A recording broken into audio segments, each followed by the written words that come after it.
Hey guys, my name is David. Today we're gonna talk about shorts. We're gonna talk about shorts. As you can see, I'm sitting in the middle of a park and talking to a camera with a mic. People think I'm crazy, but I don't care.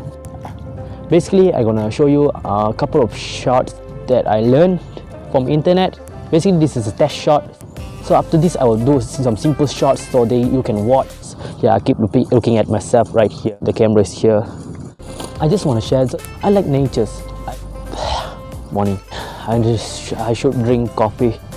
I love beauty of nature because nature is so beautiful. So for me, there are a couple of shots people do, like the drone shot from above, panning shots, close-up. Today I'm gonna do some close-ups, panning. Sorry, I ain't got any drones to shots from above. If only I can fly. For me, cinematic shot is my favorite shots in everything.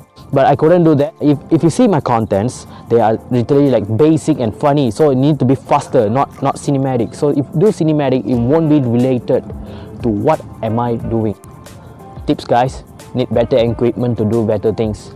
I ain't got any equipment except then mic and my tripod and my hand. Cut this crap and let's show some moments of my shots.